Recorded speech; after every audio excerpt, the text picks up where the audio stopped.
All right. Harry Michael Murphy in the house, guys. Give it a round Yes, of applause. sir. Yes, sir. Yes, sir. So, for those of you watching, Michael is actually my coworker at Lockheed Martin. We're in the same team, and I get to hear this man speak a few times every day. And you know how they say like when you're in your 20s, your coworkers, you spend more time with them than your roommate, than your parents. So I'll be hearing this man always talking about planes, governments, war policies and stuff. And I'm like, dude, I'm just trying to code out here, man. But some of the topics that Michael mentions are really interesting. And I was like, yo, you know what? You gotta hop on the podcast, man. You be telling me all these interesting stuff. I can't lose these little nuggets of details. I want you in the podcast so that you can share with everyone, what you're kind of been interested in, what you want to talk about, things like that. So that being said, without much further ado, I want to basically transfer it over to you, Michael. Could you give us like a brief like introduction of your story, where you came from, story of the come up, you know what I'm saying?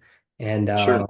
yeah, give us a little bit of picture of that. And also before we start, I just want to say in this podcast, we're me or Michael, neither one of us are representing like Lockheed or the US government or anything like that in this. This is purely just like, two friends kind of like talking about stuff that they're interested in. But yeah, with that, I'm gonna transfer it over to you, Michael. Sounds good. And just to rehash, just like Adi said, my views are my own. I'm only representing my own viewpoints, and I don't represent Lockheed Martin in any official capacity. My views don't represent Lockheed's views, and also, of course, my views don't represent the Department of Defense or any other entity. And so, like Adi said, I am his coworker at Lockheed Martin Aeronautics. I'm from Houston, and I earned a bachelor's degree in computer science in 2020 from the University of Texas at Dallas.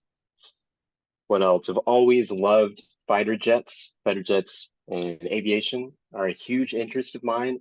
So is computer science. I absolutely love computer science, and with Lockheed Martin Aeronautics, I've got the opportunity to blend both aviation and computers into one.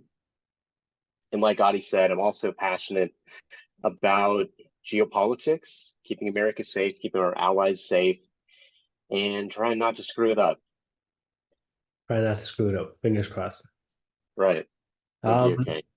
so I want to kind of dive into like your interests. So I love to highlight people's like passions when they hop on this podcast, talk about more of this. So kind of growing up, right? I remember you mentioned that you got a lot into like planes and like aviation, things like that. Could you kind of talk about that journey of how you got into that? What inspired you to go into it? Maybe something about DCS World for the audience Sure. a little bit. Yeah. Right.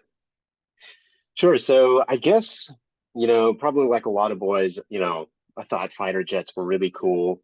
At the same time, one of my grandfather on my father's side was a fighter pilot. He was a former fighter pilot in the U.S. Air Force.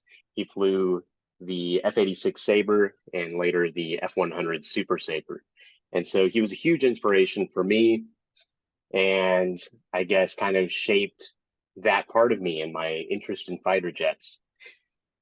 And I do love flight simulation, and so I geek out on DCS World and Microsoft Flight Simulator. I think you guys can probably see at the edge of my picture my Thrustmaster throttle right here. So I have a HOTAS. I use that to fly jets in DCS World and Microsoft Flight Simulator. A lot of fun. Learn a lot about aircraft through DCS World and MS Flight Simulator, and also learn a lot about what it's like to be in the pilot seat and what they have to go through, what they have to think about, what they have to do. What do pilots go through? Well, sometimes it's a lot of work. Sometimes you're just sitting there and letting autopilot take the reins. And so if you're just at 30,000 feet flying from Memphis to LA or something like that. There's not really much to be done. You're just making sure that the systems are okay, but autopilot is absolutely capable of doing most of the work if you're just cruising along. At the Mm, same time, if you perhaps are landing in a crosswind is when maybe you're landing that way and the wind is going in that direction. That's something that you need to think about. That's going to be more difficult.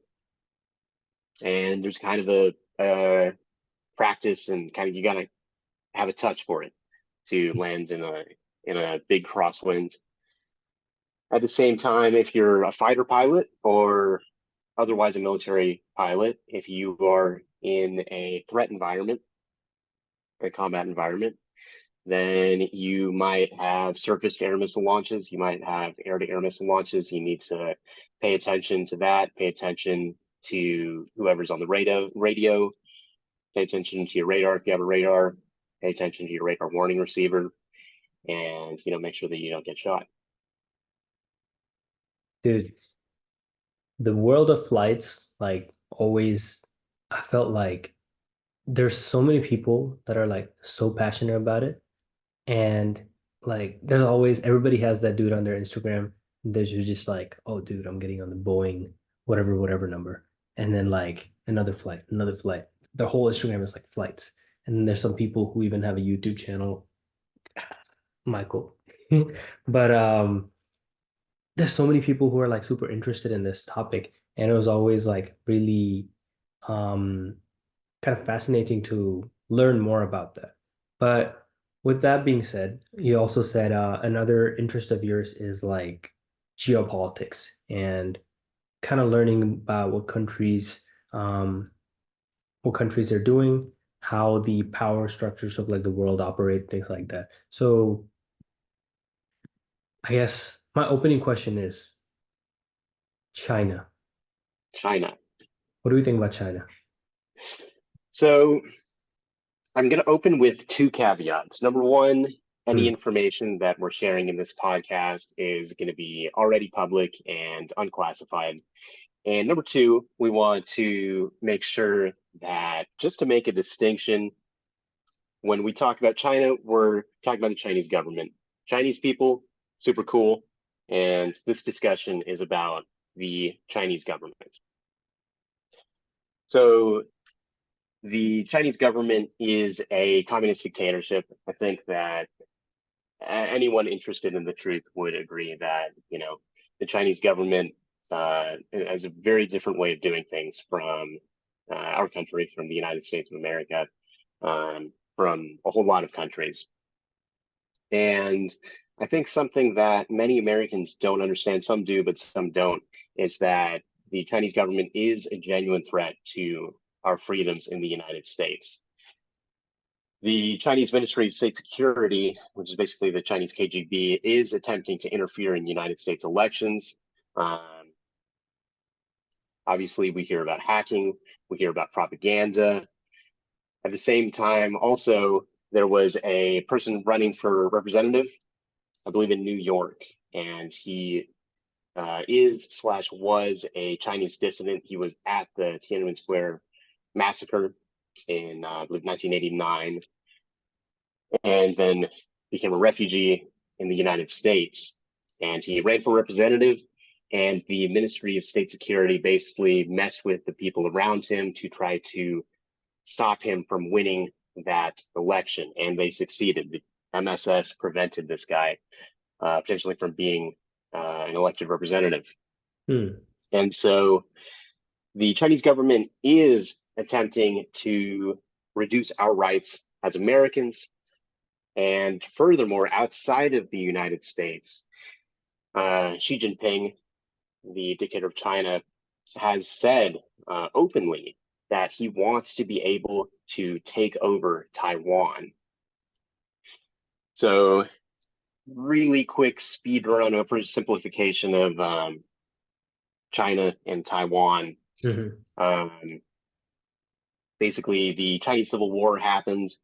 There was two factions, the communists and the nationalists. The nationalists were in control of mainland China. before the Civil War, and after the Civil War, they lost, and the communists took over mainland China.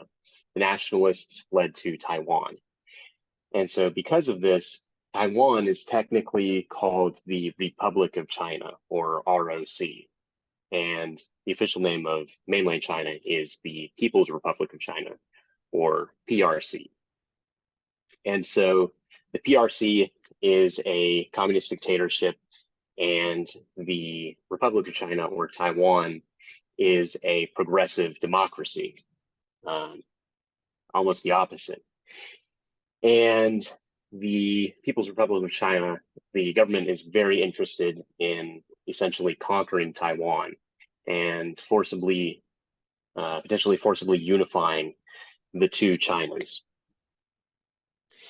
Taiwan is a close U.S. ally. The Republic of China has been a close U.S. ally since World War II.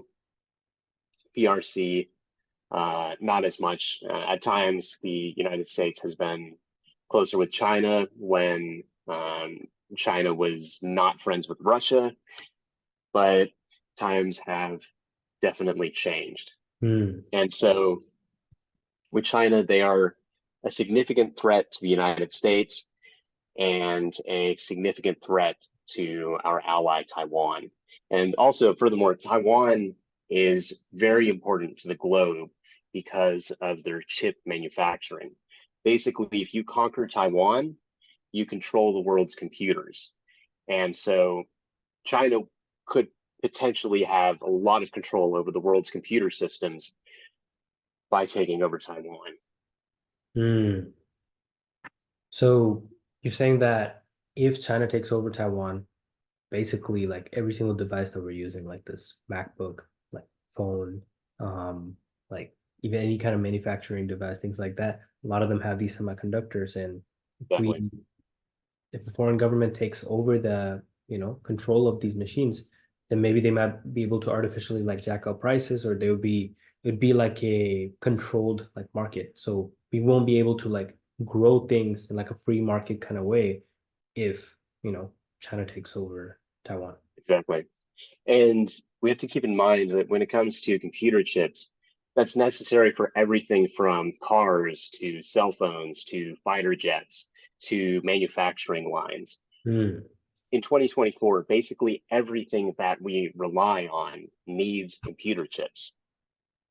And so the world would be very different if the United States, or excuse me, if PRC was in control of the world's semiconductors. Hmm. Why are we banning TikTok? So why are we banning TikTok? Um, so I would urge the audience to look at the videos from Ryan McBeth about TikTok. Ryan McBeth is someone who's also in the defense community, I'd say. He's another person who he knows a lot more than me. He knows a lot more than me. He definitely knows what he's talking about. He's made a video about TikTok and how TikTok is a threat to the United States. Mhm. Um, Although I'm very suspicious of TikTok, I'm not going to accuse them of trying to harm American youth in this podcast. Instead, what I'm going to say is because they are a Chinese company, whether they like it or not, whether we like it or not, they could potentially be controlled by the Chinese government. If the Chinese government calls them and says, hey, we need you guys to run these TikToks in everybody's feed, they don't have Mhm. a choice. The Chinese government is a communist government. They control the companies inside of China. And so if they call TikTok and say, hey, you need to make these changes to your algorithm, they don't have much of a choice in that company. They have to do it. Furthermore, your data could be mined by the Chinese government for their purposes. I know it's 2024 and privacy is kind of an afterthought in 2024, but the Chinese government is aggressive in the South China Sea, in Strait of Taiwan, in getting into United States politics. And the Chinese government is not an entity that I would want to have my data right now. And furthermore, they could forcibly turn TikTok into a propaganda platform. And even if the people running TikTok right now have good intentions right now, they Mhm. would not be able to prevent that, even if they're good people. Mm. Kind of like how basically, I think I remember hearing something about Tencent, just like their stock being fully like infiltrated by like Chinese government intervention, something like that. Right. Even did you hear about like Jack Ma? I don't know if this is true or not, but like Jack Ma was being like kidnapped by the Chinese government or something. I did hear about that. Jack Ma got disappeared Yeah, by the Chinese government. I don't know exactly what they did to him, but basically, if you're pissing the Chinese government off and you're in China, you're not safe, and the Chinese government runs the show. damn man, sounds scary. This is It like is. this is if the semiconductors go to China. Right. I wonder what the tech world is going to look like. The world in general is going to look like that happens. The world would potentially look like what the CCP wants it to look like. And Mm, I don't think you and I would enjoy that. I don't think most people in the United States would enjoy that. I know that the United States isn't perfect. I'm not going to sit here and pretend that we're perfect because we're not. We're far from perfect. We've messed so many things up along the way. But I genuinely think that as a country, we are making progress. You know, we have civil rights now. Um, I don't want to go too far into this end, but you know, gay marriage is legal. You can be transgender. You can do that kind of stuff, and if you're not hurting me, then it's not a problem. In China, you don't have those kinds of rights. Furthermore, we have elections. If you don't like the president, you can vote against him. And I know it's not a perfect system, but in China, in Russia, you can't run for president. If Putin and Xi are the president, you're not going to be president. that's true. Um, That's true. And for you people can who are go out watching, this is just like we're kind of just friends talking about this, so there's here, not like any expert opinion. Don't right, go invest in stocks based on like the thing that we're right. talking about. We're just talking about world issues that we kind of like read on the news, some creators that we watch and stuff. So just a warning. But yeah, continue. Absolutely. So if the Chinese government was running the show, it Hmm. would not be, we would not have the freedoms that we currently enjoy as Americans. And furthermore, we would not have the ability to change things via democracy, to change things for the better via elections, to change things for the better via protests. You know, Hmm. like I said, I know that America is not perfect, and I hope that we get better as a country. But you know, if you look at America in 1989, and if you look at the People's Republic of China in 1989, you see a very stark difference. One is a democracy where people can go out, participate in elections, protest, talk to each other about politics like you and I are right now. Hmm. And of course, 1989 is when the Chinese government uh, did the massacre in Tiananmen Square in Beijing. And so, an extremely different way of dealing with dissent. And I also want to talk a little bit more about the issue of Taiwan. And of course, everything that we're talking about is unclassified. And I'm going to talk specifically about an unclassified report from the Center for Strategic and International Studies. And I honestly encourage everyone to read this report, the China Taiwan uh, simulation Hmm. report from the Center for Strategic and International Studies. And it basically talked about the what would happen in a potential war involving Taiwan, the People's Republic of China, and potentially the United States. And to make a long story short, it was not very optimistic. In most scenarios, the PRC was unable to conquer Taiwan, but the PRC was able to inflict extremely heavy losses on Taiwan and the United States, losses that have not been seen by the United States military since perhaps either Korea or World War II.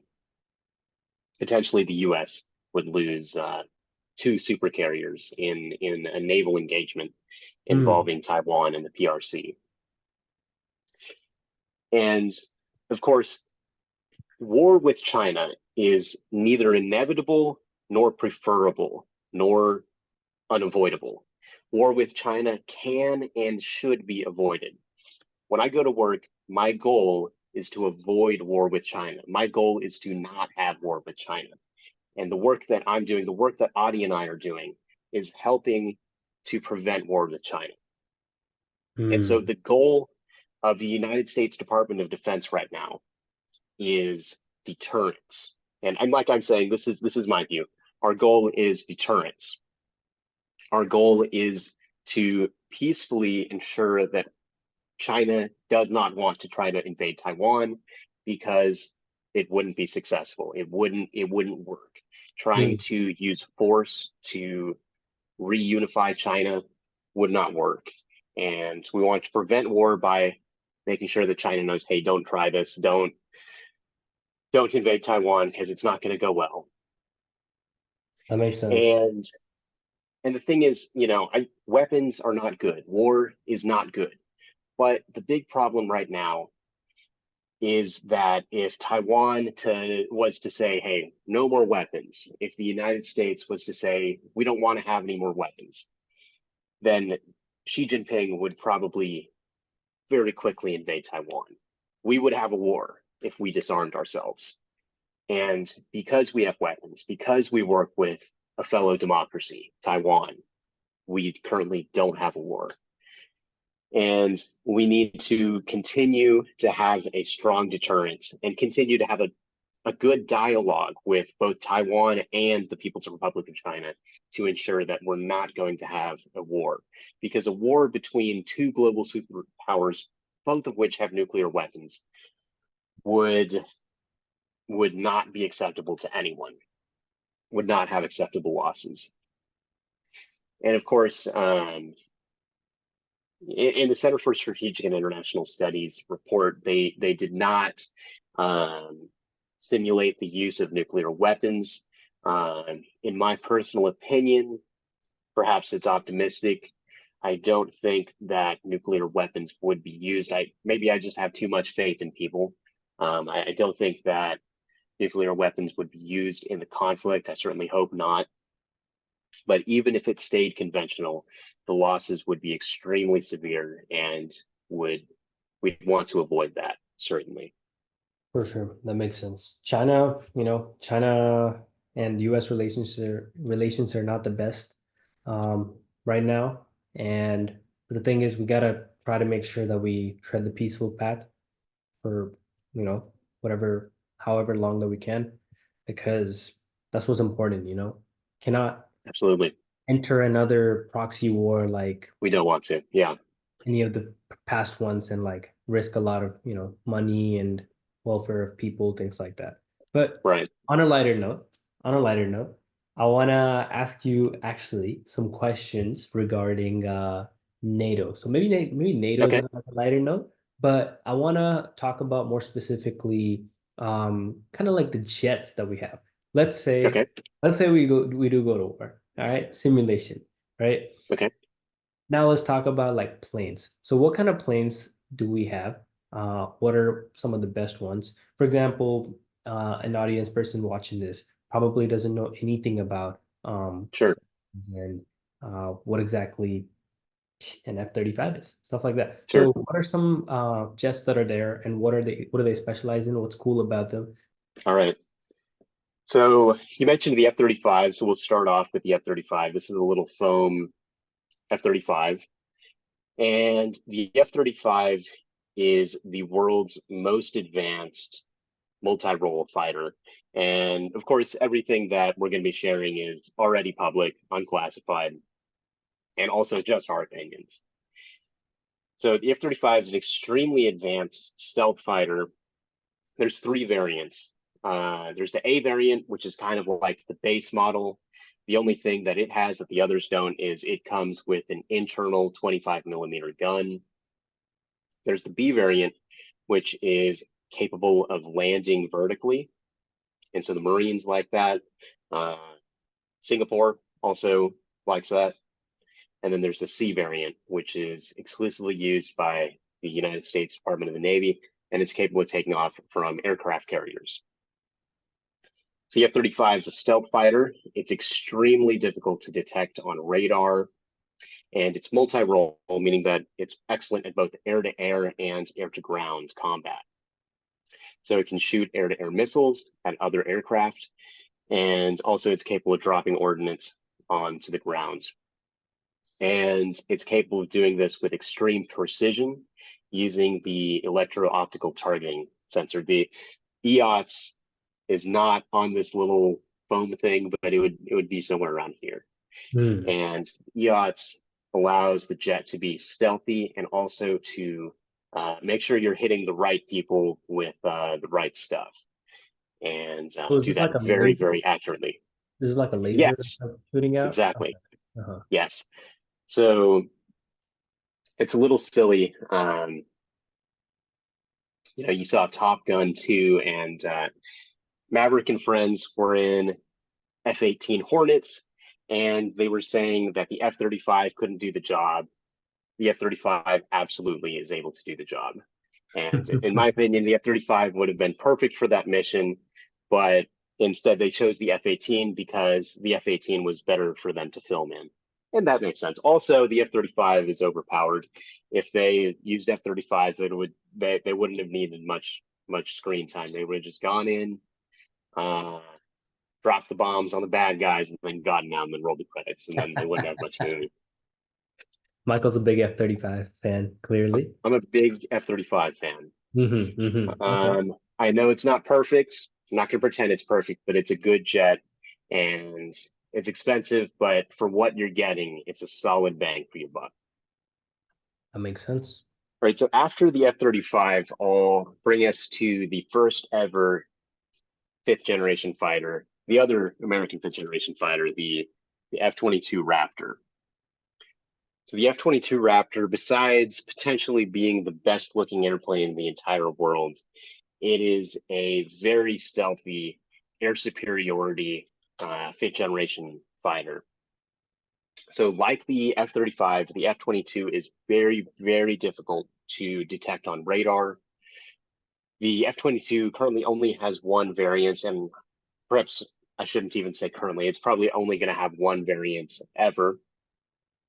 The F-35 is used by three branches of the United States military and also multiple U.S. allies. The F-22, 22. Okay. Yeah. yeah, right. The F-35 is used by Hmm. U.S. allies and three services.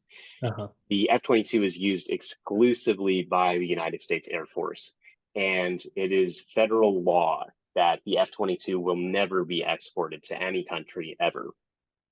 Wow. The Okay. F-22 is the real deal. The United States Not know federal that. government is very serious about keeping the F-22 um, uh, secret. I guess the capabilities, the way we made it, what it does, exactly how it does what it does. The federal government's very, very interested in keeping that under wraps. The F-22 has something called aerodynamic super maneuverability. The This is an F-18, but the engines of the F-22 are able to pivot, and so it is capable of extreme maneuvers that are not possible on most aircraft. And obviously, both the F-35 and F-22 have extremely advanced radars. They're called AESA radars. I believe that's, gosh, advanced electronically scanned array, or no, active electronically scanned array. I hope I got that right. AESA radars, extremely powerful radars that are capable of detecting enemy fighters from a very long distance and engaging those fighters from an extremely long distance. And Uncle Sam, don't get mad. I promise this is unclassified. An AESA radar for a fifth generation fighter could fire a missile and guide that missile to an enemy fighter. And if it's something like an airplane from, let's say, the 1980s, that fighter might not even be able to detect that it's been fired at yet. Um, and so it's stealthy enough to a point where you're not going to detect it on radar, and you might also not be able to detect its radar. And so extremely powerful, both radar absorbing material and radars in those jets. And the F-22 is primarily for air-to-air combat. And who makes these jets? Which I guess like companies make each of these individual jets? So there's only one company in the entire world that has produced more than one model of stealth fighter, and that, of course, is Lockheed Martin. And so the F-35 and F-22 are both made by Lockheed Martin, but Lockheed Martin did not make it alone. There's a bunch of other companies that have helped with the F-35 and a bunch of other companies that have also worked on the F-22. For the F-35, off the top of my head, I believe it's Northrop Grumman, BAE Systems, and Lockheed Mhm. are the primary contractors. And for the F-22, Boeing and Lockheed Martin are the primary contractors. And I'll briefly talk about the other fifth generation fighters. The United States and our allies are not the only countries operating advanced fifth generation fighters in 2022. The Chinese J-20 is a fifth generation fighter that is operational, flying for the People's Republic of China. Uh, in my personal viewpoint, the J-20 is a genuine threat to the United States of America. There's also the Sukhoi Su-57 from Russia. Russia doesn't have very many of them, but it is a fifth generation fighter made by the Russian Federation. And so moving to older jets, there's the A-10 Thunderbolt II, aka the Warthog. I think I actually saw Warthog overhead earlier today. The Warthog, a lot of people love the Warthog. It's a old jet with an extremely big gun. It's got a 30 millimeter autocannon, extremely powerful cannon made for taking out Russian tanks, basically. It was made during the Cold War, and people were worried that the Soviet Union would potentially invade West Germany, and they made an airplane to stop that. They made the A-10 Thunderbolt II with an extremely powerful anti-tank gun, or autocannon that's capable of anti-tank operations. And for some reason, I really like this airplane. There's also the Su-25. I talked to Adi about the Su-25. The Su-25 is the Soviet equivalent of the A-10. So the Su-25 was made to stop American tanks. Su-25 also, I believe, has a 30 millimeter autocannon, not as big as the A-10s, but still a capable 30 millimeter autocannon. And the Su-25 is also a little faster and more maneuverable than the A-10. The Su-25 is currently being used by both Russia and Ukraine. So it's kind of crazy to see it on both sides, but it's a very capable air-to-ground attack jet. And so to go back to the American aircraft for fourth generation fighters, there's the FA-18 Hornet. The FA-18 Hornet is made by Boeing, fourth generation fighter. There's important to specify there's both the Super Hornet and the Hornet. Basically, the United States Navy, they got the Hornet, the original Hornet, and they realized that it wasn't quite what they wanted. And so they got Boeing to essentially make mostly a new airplane, and they called it the Super Hornet. This little model, that it crashed there. This little model is a Super Hornet. You can see by the shape of the engines that this is a Super Mhm. Hornet. And although it took them more than one try, the Super Hornet is a very good aircraft, very capable aircraft. Everybody saw what it can do in Top Gun 2.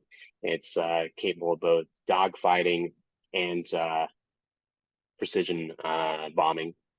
What does dogfighting It's all mean for those who are watching who might not know? Sure. So dogfighting is specifically refers to air-to-air, close range air-to-air combat. So within visual range, close in, you're having to pull extremely tight maneuvers and potentially using shorter range missiles or guns Hmm. in order to win that engagement.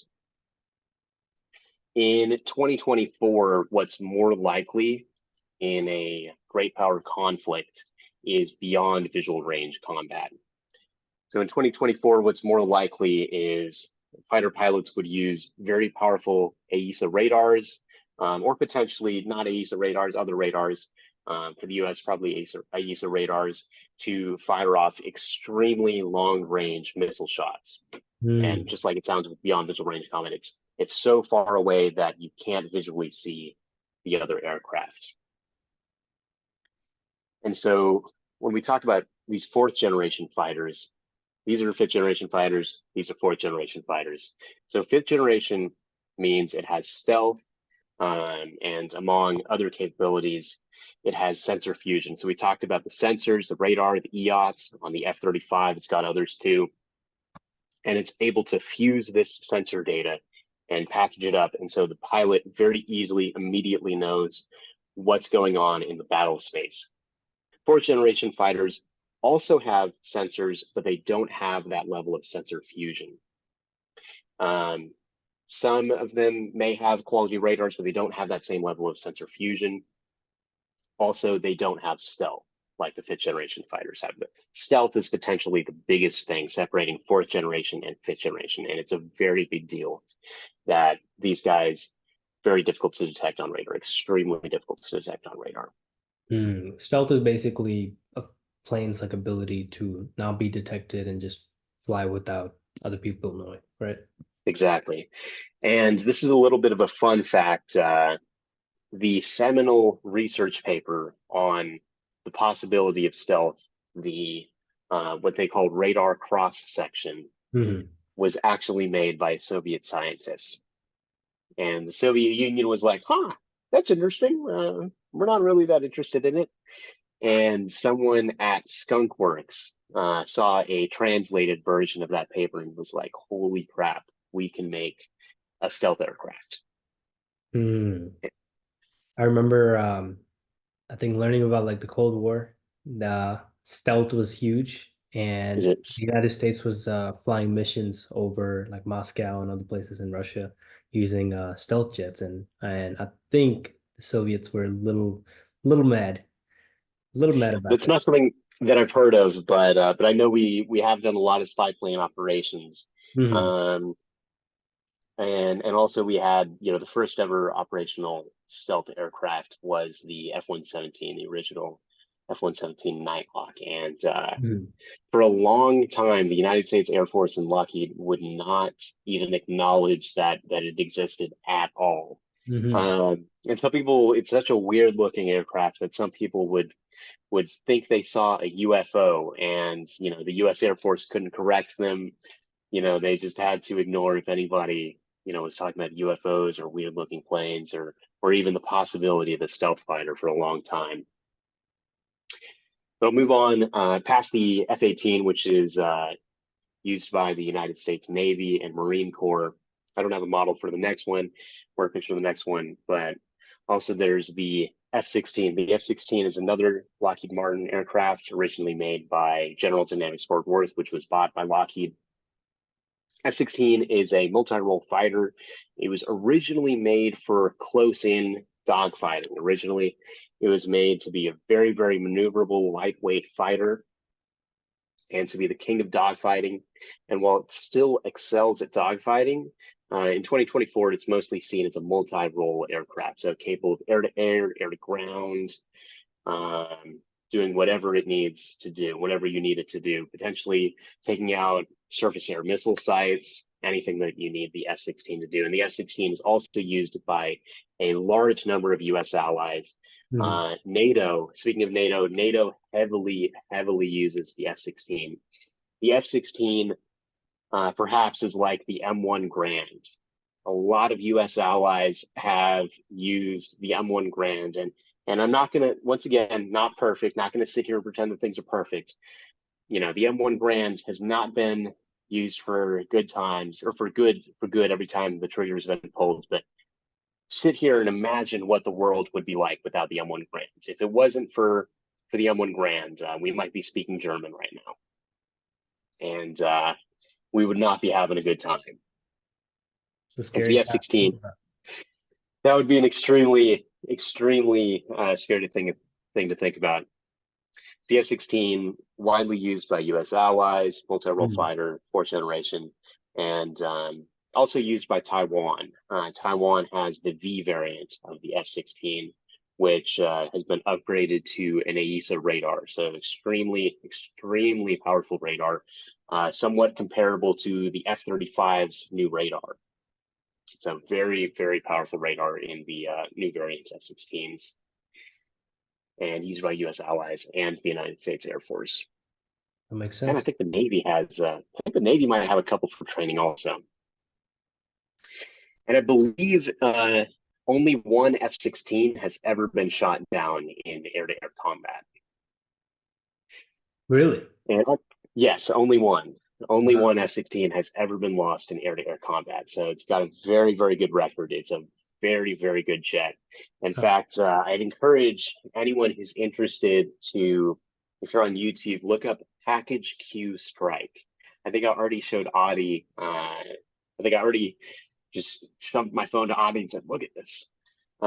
During the First Gulf War, during Operation Desert Storm, a mission uh, in Baghdad, over Baghdad, went wrong. And surface to air missiles were being launched at F 16s. One of the United States Air Force F 16s managed to dodge no fewer than six SAMs, six surface to air missiles, and managed to make it back home miraculously. And a big part of that is the maneuverability of the F 16. And the F 16 brought that major home. Dude, that makes sense. It's cool to hear about like all the different planes. I personally, working at Lockheed and stuff, didn't know a lot of the facts that you mentioned about, all the planes that we produce. So it's cool to hear from this perspective. And I want to ask a question that a Sure. lot of audience usually like think about because in the news in the past like 6 months or so, a lot of people have been talking about two things. One is hypersonics. Right. Two is AI. So AI. how are both of these affecting the aerospace like industry? So Sure. can you tell us more about like hypersonics, a little bit of a brief history, and what is it looking like right now? Are we gonna have like hypersonic jets in the future? What is that like? And two is AI, right?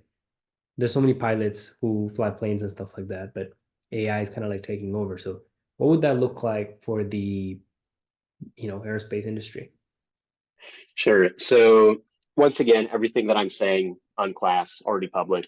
Um, you first mentioned hypersonics. So a hypersonic weapon is a weapon that is capable of traveling faster than Mach 5. And there's a whole lot of science level issues that Mhm. come with making something go faster than Mach 5 and making it work when it's going faster than Mach 5. I'm going to reference the You're movie telling me Top Top Gun Gun 2 is again. not right? What's that? You're telling me Top Gun is fake? No, actually, I'm going to say that Top Gun I love Top Gun for its use of the Dark Star, and obviously it's fiction. It's a fictional aircraft, a fictional mission, but it actually does illustrate the huge difficulty of making something go faster than Mach 5, and potentially also how it's not easy and it is dangerous. Hmm. And so I'm not sure if you remember when they're talking about canceling the program, and the Mavericks like, screw it, I'm gonna go fly the Dark Star right now. We're gonna do it. And he launches the Dark Star, and the Admiral just barely gets to the gate, to the base as he's taking off, as Maverick is taking off. And Mm-hmm. the Admiral gets in there, and he gets on the radio and he says, "Maverick, you land that plane right now." And Maverick said something along the line, "You're breaking up," something like that. Yeah. And then Hundo, the Maverick's buddy, he says, Mm. "Oh, yes, sir, Admiral. This is actually the part of flight where we've had issues with communications." And the Admiral, he just kind of sits there, doesn't say anything. He seems to be okay with that. And that's actually very realistic. It's very realistic Mm. because in hypersonic flight, a layer of plasma can form around the vehicle, and this can block radio communications, which is a potential big problem. And Maverick came up with a very good idea of faking a radio problem because that happens for hypersonic aircraft. Mm. And that's just one of the issues with hypersonic aircraft. Um, that exact issue also happens with the space shuttle. The space shuttle went hypersonic when that spacecraft was re-entering Earth's atmosphere. It was going very, very fast. It was going at hypersonic speeds, Mhm. and plasma forming around the orbit around the vehicle was an issue that the shuttle ran into. Also, the um, the movie Top Gun 2 also does a fairly good job of illustrating the material difficulties of going at a speed like Mach 10. Of course, Maverick says just a little faster, and then his aircraft disintegrates, and luckily he's okay in the end. Yeah. But at a speed like Mach 10, especially, you run into the problem of how do you not melt everything with the amount of friction that's going around your aircraft Mm. with that amount of heat? How do you literally not melt everything at that kind of heat level? Yeah. And that is a genuine hard science problem. And so enough of the science difficulties and engineering difficulties of making a hypersonic weapon. The why hypersonics are important is first of all, I'm going to say that publicly, both the United States, the Russian Federation, and the People's Republic of China are all in development of hypersonic weapon systems. And just as I said before, we don't want to be the only ones with without advanced weapon systems. Mm. If Russia and China are the only countries with advanced weapon systems, they're going to enforce their will upon the rest of the world, and the world's going to be a worse place than it is right now. And hypersonic weapons traveling faster than Mach 5 are extremely difficult to shoot down. So essentially, if China is shooting a hypersonic weapon at the United States, it would be extremely difficult for the United States military to stop that weapon. And so if it was shot at a U.S. supercarrier, it would be extremely difficult for the U.S. supercarrier to prevent getting hit by that hypersonic weapon. Even worse, if it was shot at a U.S. island, it would be extremely difficult for the U.S. military to prevent that hypersonic weapon from hitting that U.S. island. And this is Mm. something that we genuinely have to think about right now. It's kind of like And a so, MAD situation, like mutually assured destruction, where since your enemies are producing these weapons, you also, so that you keep your people safe, you have to produce these things. Otherwise, you're gonna remain behind in this like arms race. right. Yeah, that is true. I mean, it is different from mutually assured destruction in the Mhm. context of nuclear weapons. These are Mm. conventional weapons, but like you said, it would be extremely bad to be left behind Mhm. in this arms race. And so you also mentioned AI. AI is a thing in 2024. It's going to continue to be a thing, whether you like it or not. And AI is already a a thing in the context of military operations and aviation.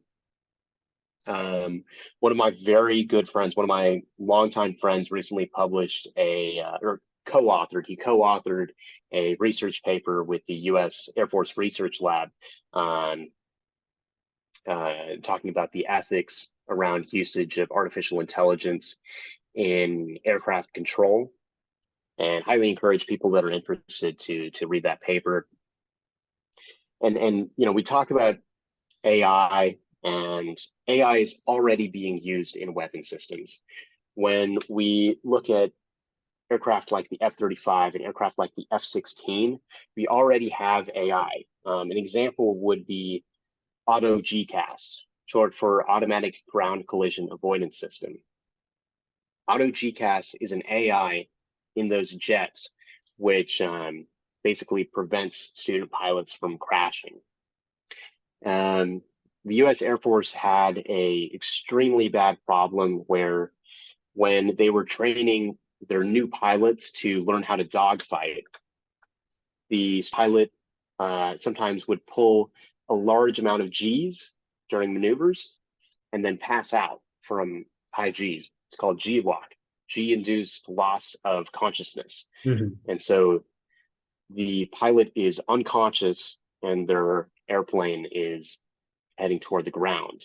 And many pilots actually died during training because they went unconscious and their plane went into the ground. Yeah.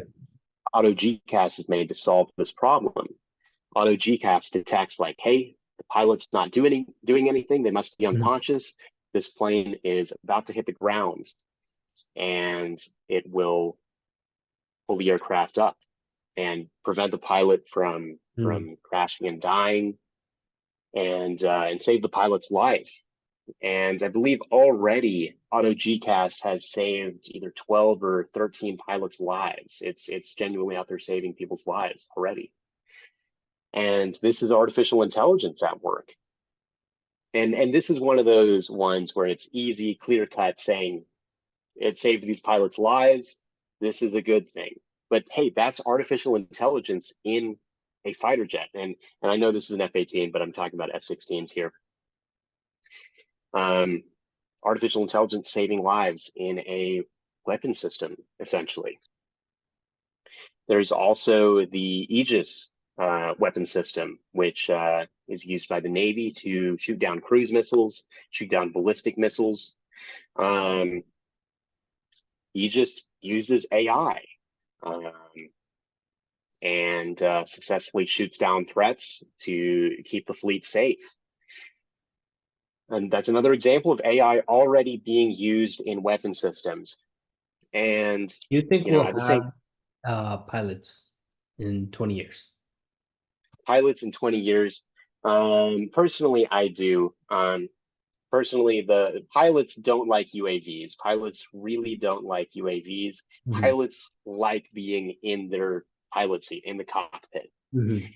and um, and so fighter pilots don't want you to take them out of the cockpit. Um, But you could say the but same per- thing about like horse riders back in early 1900s, and they're like, "Oh, I want a horse and not a car." But if the industry is going towards a car, then you have to go from a horse to a car, no? so that is true, but we still have horses, we still have cars, and what the military is moving toward is having both UAVs and crewed aircraft working together. And so the future is both UAVs and crewed aircraft together in the same battle space, being a team. Mm. And personally, that's what I see. I could be wrong, but I think that the days of the fighter pilot are not over. That makes sense. I guess the ideal case would be humans working alongside, AI with the tools that it offers and stuff so that we can benefit from both. Absolutely. And making sure that a human is in control of the weapon system and Mm. making ethical decisions. That's true. That makes sense. So now that, you kind of gave us a amazing explanation about all these different products, not products, but all these different like weapons that are there. I wanted to ask you, right? let's say somebody is really inspired by this podcast. Somebody who's just like, dude, like I had no idea about like aerospace and like military. Like, I don't know anything about this, but this sounds kind of interesting, and I want to pursue this. But where would I go to kind of find out more information to kind of get into this space? Like, where would you guide the viewers to go to? Like, what are some resources, content creators, anything you want to recommend? So I highly recommend Ryan Macbeth. I'm a huge Ryan Macbeth fan. He knows his stuff. He spent 20 years in the United States Army before working in the defense industry, Mhm. and seems like a good guy. Seems like a very knowledgeable guy. I highly recommend his YouTube videos. I'd also say there's lots of great information online. I know Wikipedia is not perfect. You could read Wikipedia. Wikipedia has a lot of great information. And also, if you're looking for an internship, you could apply for Lockheed Martin. Um, if you're looking for a job, and potentially capable of getting a security clearance, or even if you're not, I think there's jobs that don't require a security clearance. Um, Actually, I know there are jobs that don't require a security clearance at Lockheed. You could Mhm. also apply at lockheedmartinjobs.com. And of course, if you want to serve in the U.S. military, you could talk to a recruiter about joining that. That's true. And you also have DCS World. And you do have DCS World. DCS World is pretty fun. Definitely download it. I know that DCS World is not a perfect representation of real life, and especially because they have to rely on unclassified information. It only has fourth generation fighters, Mhm. but DCS is great for learning a little bit more about aircraft and learning a tiny bit more about combat aviation. It's also a lot of fun. That makes sense, man. With that being said, Michael, I appreciate you coming on the podcast. It was great to have you. And audience, go show some love in the comments. You know, hit the like, hit the subscribe button. You know the deal. Thanks for being on here, man. Absolute pleasure being on here.